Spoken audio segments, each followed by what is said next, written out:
natin yung ating text sa Luke 13 verse 31.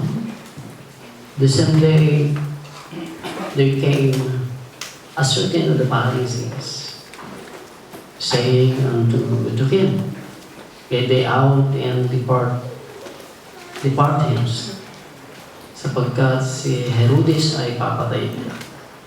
At sinabi ng Panginoon sa kanila, sa mga Pharisees, na ito na nagmamalasakit sa Panginoong Hesus. Umayo kayo at sabihin nyo dun sa aso na yan, Behold, I cast out devils, and I do cures. Nagpapagaling ako today, tomorrow, and the third day, I shall be perfected.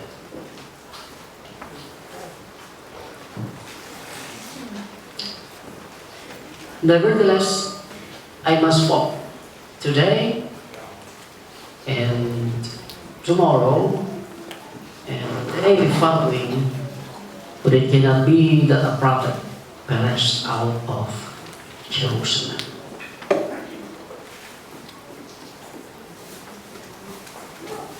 Bigyan po natin ng isang pahina pa ng mga nakasulatan sa Luke chapter 9. Kung pwedeng ilabas po natin dyan sa ating screen.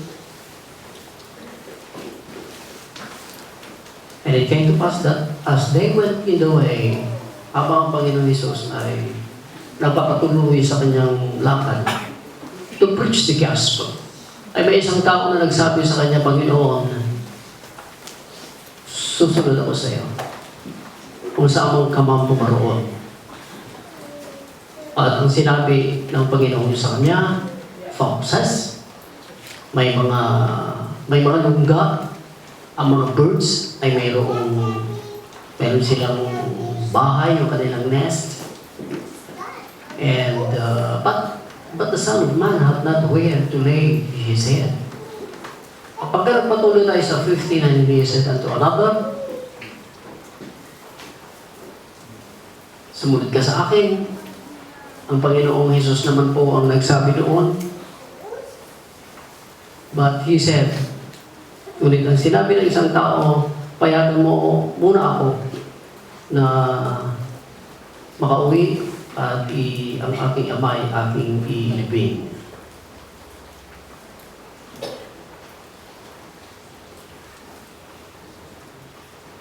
At ang sinabi ng Panginoon sa kanya, hayaan mo.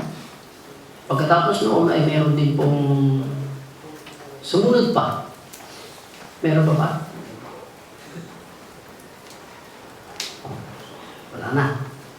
At ang mga bahagi ng ito, brethren, ay maaaring makumbinsi ko kayo doon sa ating pong paksa na dapat ay hindi dapat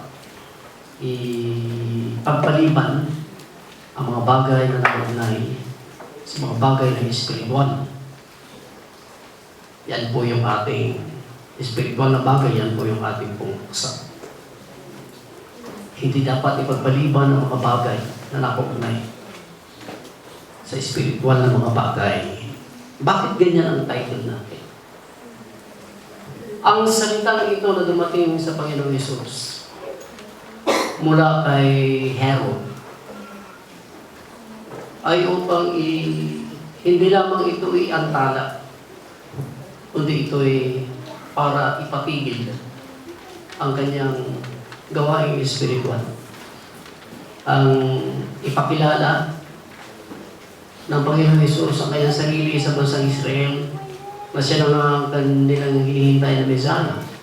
At ito'y pinapakilala niya ang kanyang sarili sa pamamagitan ng mga kamangha-mga gawa. Ang pagpapagaling, ang buhay niya, ang mga patay. Ito ang naging paraan ng Diyos upang makilala nila ang Panginoong Hesus. At liban doon sa hindi lamang yung gusto ni Herodes na ito ay tumigil at maantala ang mga bagay na nakugnay sa mga espiritual na bagay, kundi ito ay ang nais ng mga kaaway ay sirain ang mga bagay na nakaugnay sa mga spiritual na bagay. Ngunit, ayon sa salita ng Panginoong Hesus ay hindi dapat maantala. Dahil ang kanyang salita na hindi dapat maantala ay naglalaman ng ganito sa Lucas 13.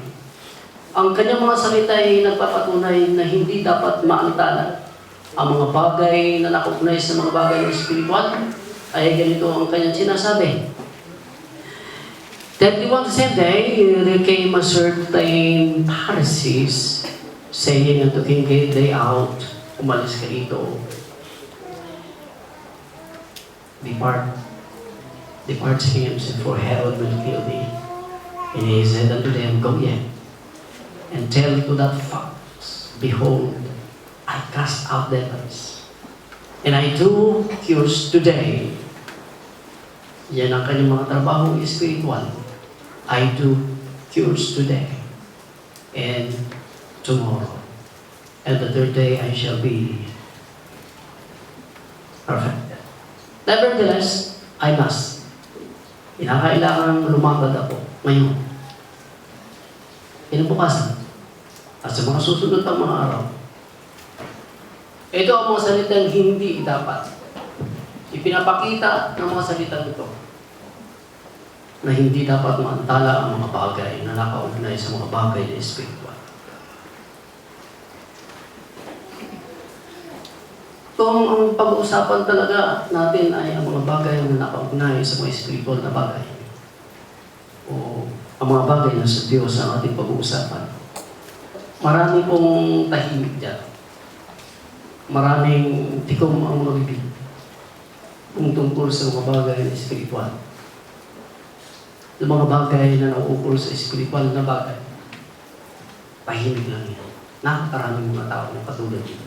Ngunit pagka ang pag-uusapan ay ang mga bagay dito sa daigdig, bukas na bukas ang kanyang mga bibig. Ang bilis magsalita. Siya ang bangka. Siya ang nasa gitna. Kahit hindi ko tinatanong nagsasalita, kahit hindi kasali sa usapan, nakikisabi. Ganyan ang mga tao.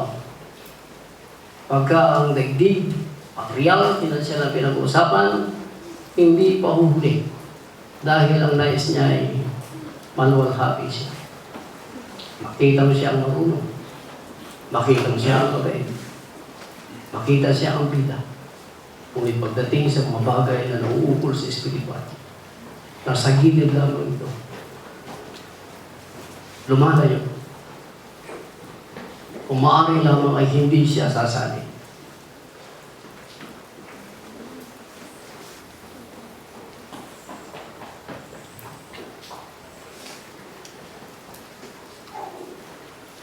Ano ba, Pastor, ang mga bagay na nauukol sa o nakaugnay sa mga bagay na espiritual na ito'y hindi dapat maantala? Ano yung umaantala ng mga bagay sa mga espiritual na bagay? Ipinapakita ng Panginoon Yesus ang banal na kasulatan ay hindi nakukulang. Kung titignan niyo ang banal na kasulatan, parang napakatahimik. Ngunit napakarami mga salita na nagpapatunay na maraming mga tao at maraming mga bagay ang nagbibigay ng antala, nagbibigay ng pagpapaliban sa mga bagay kung saan nakaugnay ang espiritual ng mga bagay. Tingnan niyo ang sinasabi ng Panginoong Yesus. Napuntahan na ba natin yung Lucas chapter 9? Tama po, napuntahan na po natin. Tingnan niyo ang mga salitang nagbibigay ng pag-antala. Masasabi natin ang mga salitang ito ay gagawing agad-agad para maantala ang mga bagay na nauukol sa Espiritu. Nasa Luke chapter 9 po tayo. Anong verses po? Verse 5:7. Bago umpisa po tayo. And it came to pass that as they went in the way, Nagpapatuloy ang Panginoon to preach the gospel of the kingdom. A certain man said unto him, Lord, I will follow thee, whithersoever thou goest. And Jesus said unto him, may mga lungga, ang mga aso,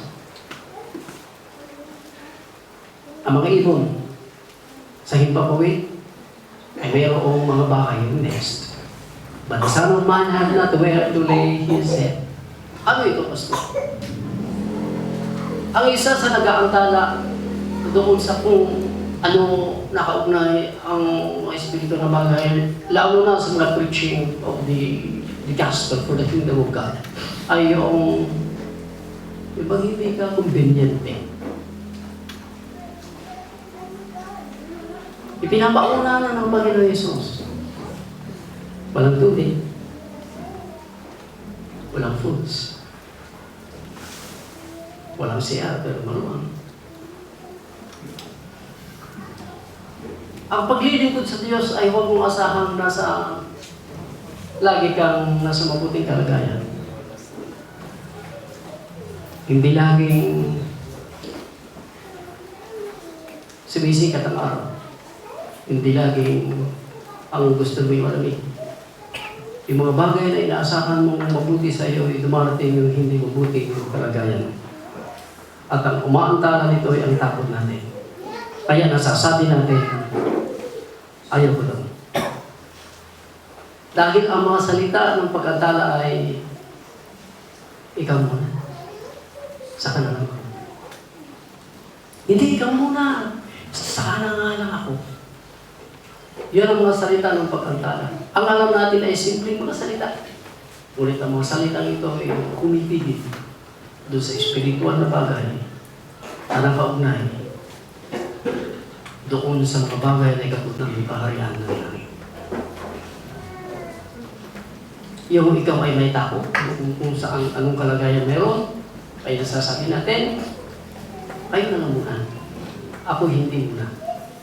Eh sinasabi ng Panginoong Yesus ay, ito ang kalagayan. Kung gusto mong sumama, ito ang kalagayan. Amen? At madalas, yung hirap na yan na i-describe ng Panginoong Yesus ay nabubuo yung takot natin. At ito na yung nagbibigay ng pag-antala sa mga bagay na nakaugnay sa espiritual na mga bagay. Yung hirap na yan na ipinapakita ng Panginoong Yesus. At lipat doon, pagdating doon sa sumusunod, na he said to another, follow me. Pero meron siyang salita. Iyan mo muna, Panginoon. Yung pananagutan ko doon, gawin ko muna sa aking pamilya. To bury my death. Pero sinasabi ni Jesus, halika na. Ayaw ng Panginoon Jesus na maantala ang mga espiritual na bagay. Dahil ang mga espiritual na bagay, walang biyahe papunta doon kundi ang kaligtasan ng tao.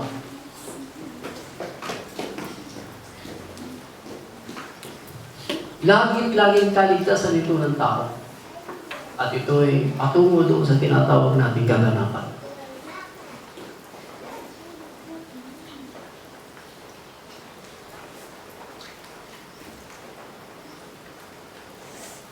And verse 60, Jesus said unto him, let the dead bury their dead. But go thou and preach the kingdom of God. And another also said, Lord, I will follow thee. Sunod din ako sa iyo. But let me first go, buy them farewell. Okay, farewell pa, which are at home, at my house. Isa sa mga dahilan kung bakit nakaantala o pinagpapaliban ang mga bagay na nakaugnay sa mga bagay na espiritual ay yung hindi talaga ikaw ang nagdidesisyon, kundi ang buong sambahayan mo ang nagdidesisyon. Paano mo na ako? Kung hindi ka pinayagan, siyempre hindi rin.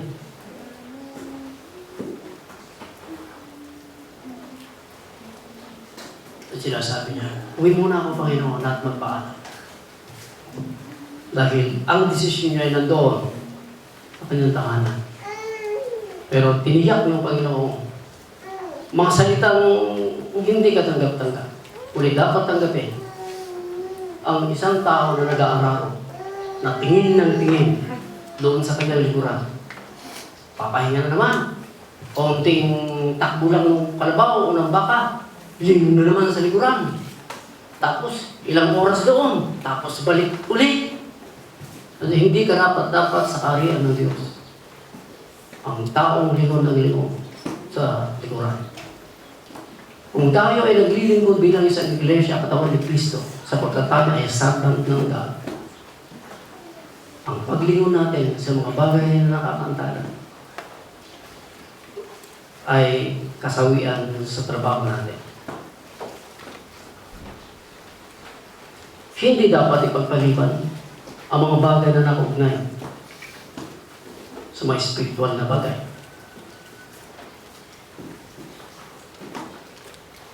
Meron tayong sariling pasya na hindi kinokontra, hindi pinipilit ng Panginoong Yesus. Maging si Satan sa hindi niya kayang sarahan ito. Maging ang buong pamilya ay hindi niya kayang sarahan ito. Nasa atin kung ang ating desisyon ay nasa isang tao. Ang desisyon natin ay nasa ating sarili. Ang kaligtasan natin ay nakabase din sa ating sariling pagtugon sa Diyos, hindi sa sinuman. At ang ating paglilingkod na hindi dapat ipinagpapaliban ay nasa atin dito ito. Wala sa kabuuan ng pamilya. Yan ang mga salitang yan ang mga salitang mapagpaliban. Ang sinasabi niya sa 2 Corinthians chapter 6 verse 2, patulad nito ay huwag ipagpaliban. Kung marinig mo na ang tinig ng kaligtasan, ito na yung araw ng kaligtasan. Pagka narinig mo, yun na. O hindi yung bukas na lang. Titignan ko kung may time ako dyan sa next week siguro. Pwede na yung salvation na next week. Wala akong time. Pero pagka sinasabi ni Apostol Pablo, pagka narinig mo na, today is the day of salvation. Kung ang salvation ay ngayon na, after you hear the word of God, the gospel, yung mga pananagutan natin, nakabase na rin na huwag nang ipagpaliban pa. Dahil maraming mga Christians, ang pagka sa mga spiritual na bagay, mapagpaliban. Pero pagka sa mga bagay na material, walang pinagpapaliban. Di baling masagasahan ang mga spiritual na bagay. Huwag lang ang mga material na bagay. Yung mga bagay dito sa temple. At ito'y hindi maayos sa buhay natin pagka ito ay nangyayari. Brethren, hindi dapat ipagpaliban ang mga bagay na nauugnay sa spiritual.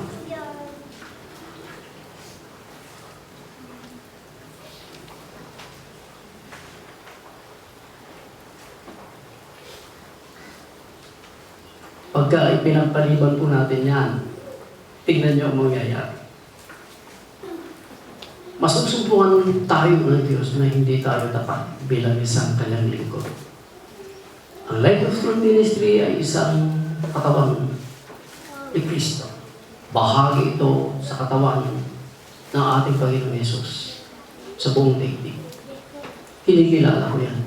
Ibinibilang ko yan. Kaya po, kung ang Life of Truth Ministry ay isa rin sa katawan ng Panginoong Yesus dito sa daigdig na trabaho to,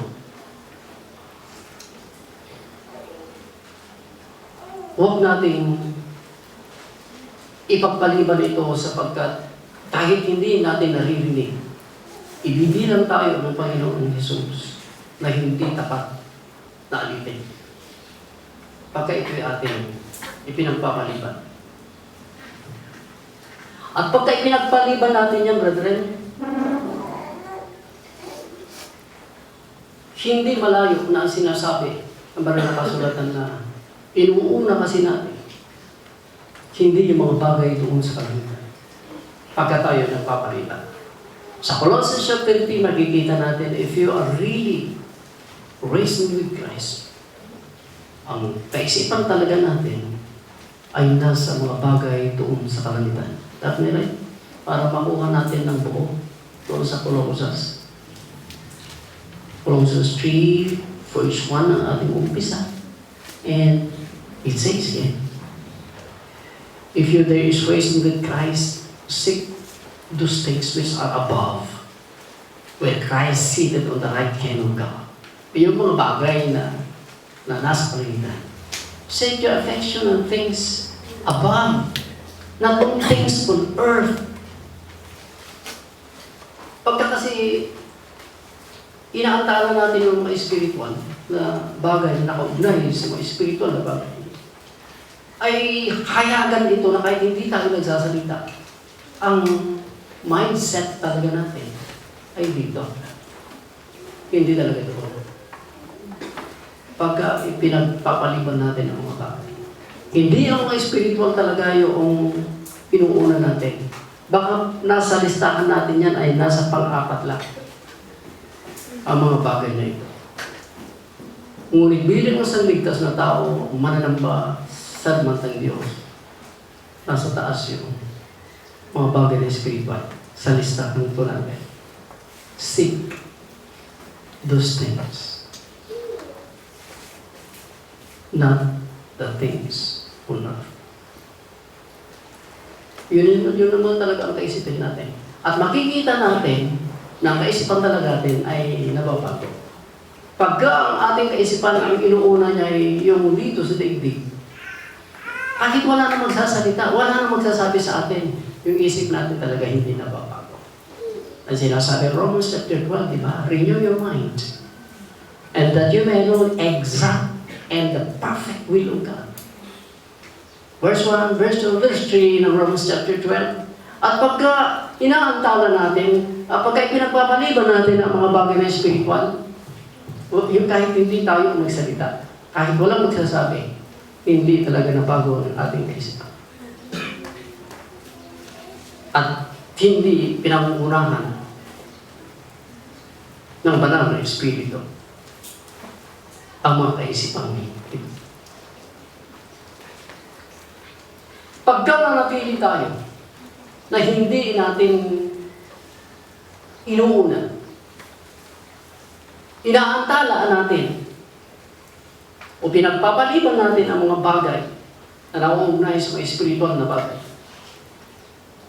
Sinasabi na Apostol Pablo ay ganito. Nasa 1 Corinthians chapter 3 at nasa Hebrew chapter 5. Tignan nyo ang magiging resulta nito, brethren.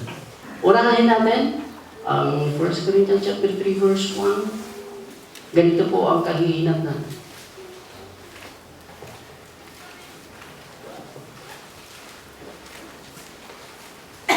Three po tayo, 3. Kasi and I, brethren, could not speak unto you as unto Israel, but as unto carnal. Taong katulad ng hindi ligtas. Even as unto babes in Christ. I have fed you, even to you were able to get them. You were able to burden me. Neither yet, now are ye able. Noon, umami siya ng word, at ngayon, hanggang ngayon, hindi nyo pa kaya. Ang pagpapaliban sa mga espiritual na bagay ay paglalagay sa ating sarili doon sa mga karnal na kaisipan.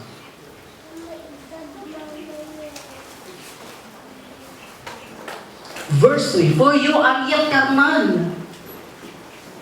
Isang makabundong kaisipan pa rin ang nandiyan.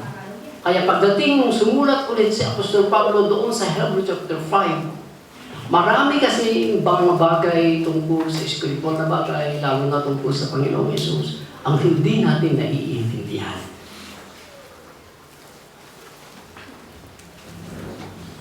Ang pagkaintindi nagiging mapurong. Akala nila ay tama sila.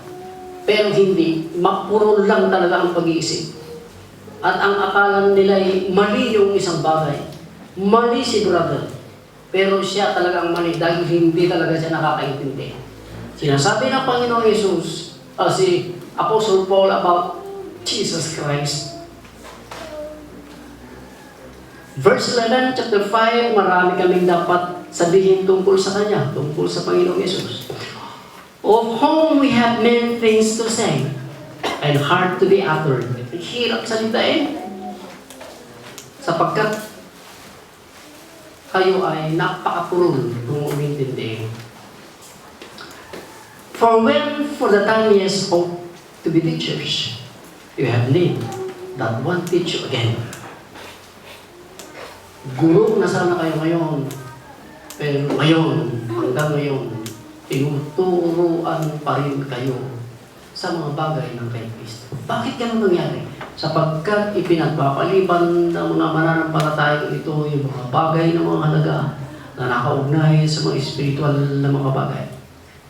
Isang mapanganib na kalagayan ang darating sa mga mananampalatayang napagpaliban sa mga bagay na nanguukol sa espiritual. Ang pagkaintindi napakapurol. Ang akala nila ay takot sila. Pero sa pinakahuli, mali pala sila. Maraming mga Christians hindi talaga nakakaintindi ng malalim. At sa kanilang palagay, ay kabananan ang kanilang kalagayan ito. Kaya hindi dapat ipagpaliban. Hindi dapat ipagpaliban ang mga bagay na nakaugnay sa espiritual na mga bagay. Di baling may pagpaliban ang mga material at financial na bagay, edukasyon na bagay, huwag lang ang espiritual na bagay. Dahil dito tayo magtatapos sa espiritual. Hindi tayo magtatapos at haharap sa espiritual na bagay o mga material na bagay.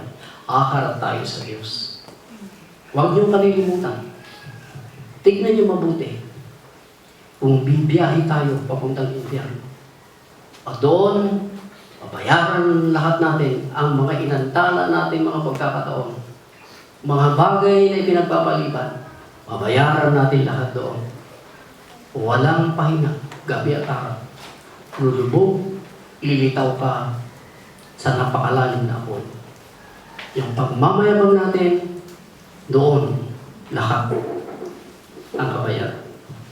Yung mga pagpapaliban natin sa mga spiritual na bagay, na kung saan narating na sana natin ang perfection o ang kaganapan na hindi pinaniniwalaan ng maraming mga reliyon na walang perfect na tao dito sa daigdig sa spiritual. Na walang perfect na church dito sa daigdig. Pero ang doctrine po natin, may perfect na church. May perfect na tao. Yan ang katuruan ng mga prophets at ng mga apostol at ang Panginoong Jesus. At yun ay binibiyahe natin. Kung ang ilan ay nakabiyahe na, nakarating na doon sa perfection, ito ay dahil sa hindi natin ipinagpapaliban ang mga spiritual na bagay. Kundi ito ay ginagawa nating mabuti. Ang mga salitang hindi nagpapaliban, kung paano may mga salita na makikita natin na pagpapaliban sa mga bagay na espiritual, may mga salita na hindi ipinagpapaliban ng mga espiritual na bagay. Katulad yung salita ng Panginoong Yesus. Gagawa ko ngayon. Sa susunod, sa mga darating ng mga araw, hanggang sa sinasabi ng Panginoong Yesus na hindi ako dito dapat mamatay, kundi doon sa Jerusalem ako dapat mamatay.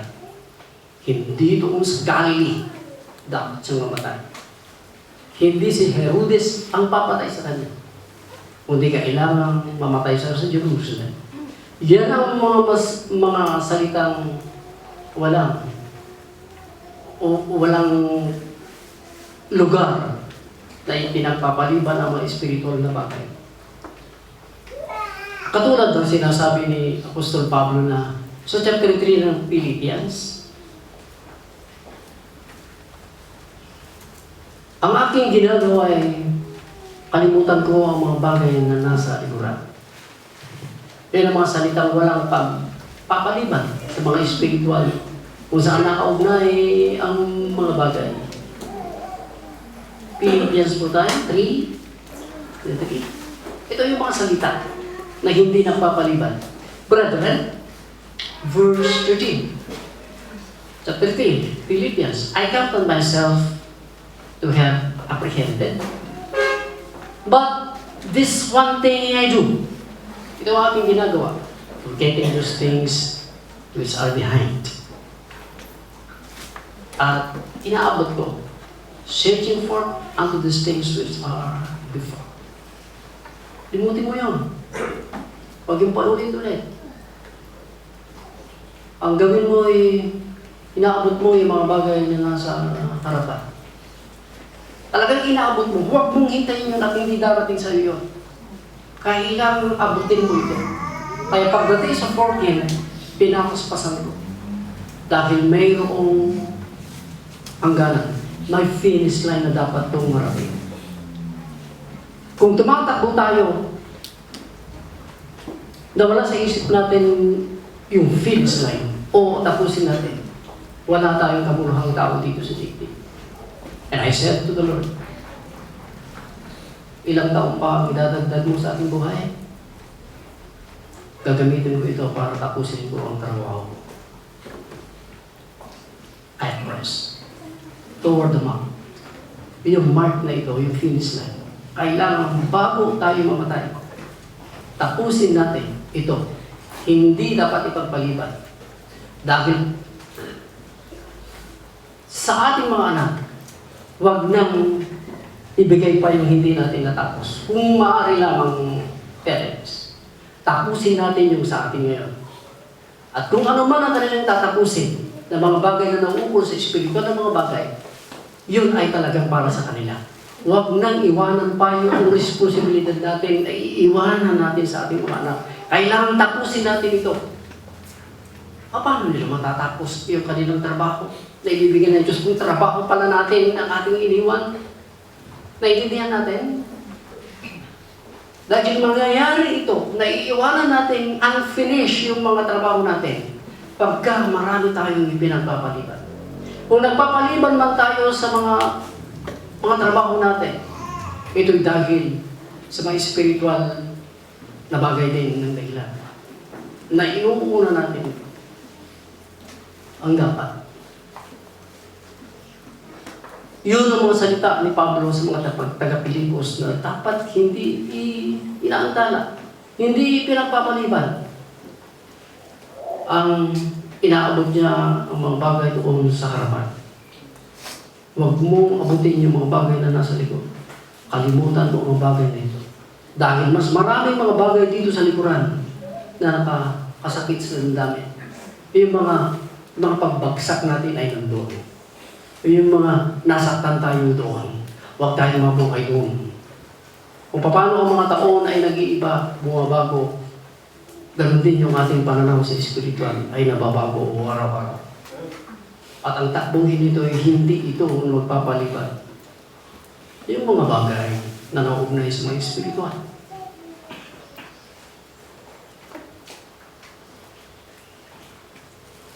Kaya pinatitiyak ng banal na kasulatan. Minsan niya, ang sinasabi ng Panginoong Hesus, ito yung mga salita na hindi nagpapaliban. Sa 11 nandiyan, namatay itong si Lazaro.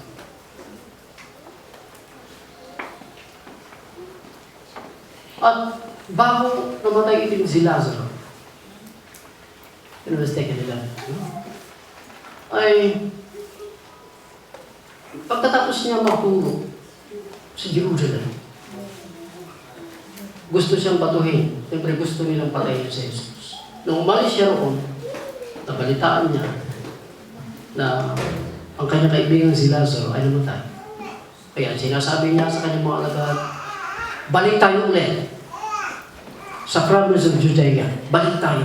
Panginoon, alam mo naman gusto ka nilang patayin. Bakit babalik ka pa roon? Ang sagot ng Panginoong Yesus sa kanila, na huwag dapat antalahin. So sabi niya, di ba may 24 hours tayo a day? Di ba sa isang araw may 24 hours tayo? Oh. Ang mga salitang ito ay nagpapahiwatig na hindi sa oras ay dapat, sa isang oras ay dapat hindi ito mawala, kundi kumpletuhin natin ang 24 hours. Nagawin yung mga bagay na yun, nauukol sa spiritual. Dahil pagka lalakad ka, 9 and 10, 9 and 10, mistake. Pagka maglalakad ka na sa gabi, ito yung mga salitang hindi dapat maantala. Kahit kamatayan ang hindi dapat maging dahilan upang ito ipagpaliban ang mga bagay na sa Espiritu. Ang Mactan is my example. Ang Mactan. Last year pa ito. Pero ang pagpapaliban na ito ay sabi ko, mahina pa ako, Pastor. Hindi ko pa kaya yan. Hindi ko pa kaya. Kaya nung nakita kong kaya ko na bumiyari, eh sabi ko, sige, ngayon na. Punta na tayo.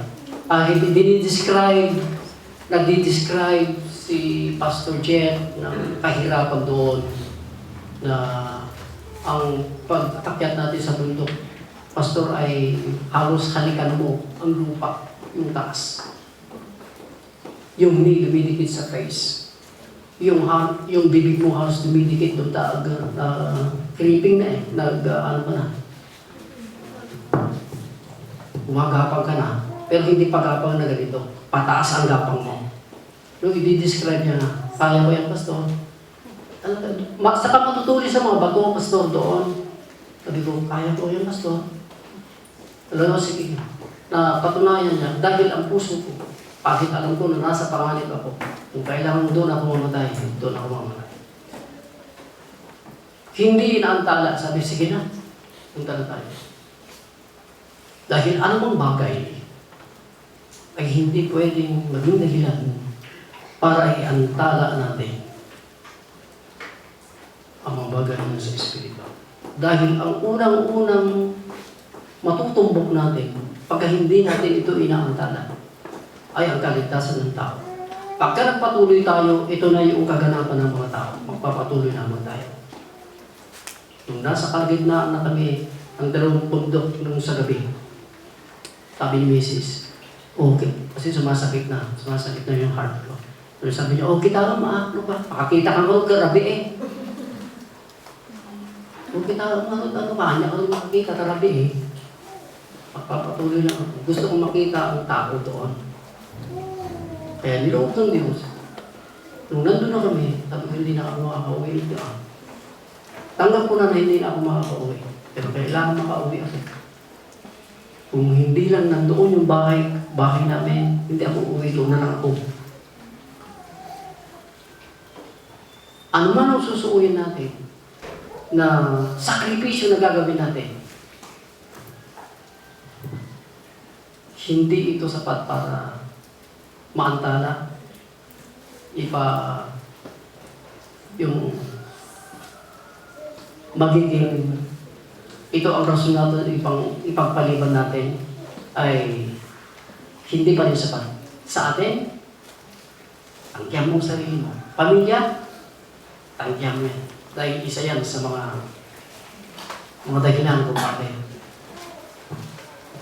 napipigilan ang mga espiritual na bagay na dapat natin gawin. Ang gawin lang po natin dahil nagtapos na po tayo,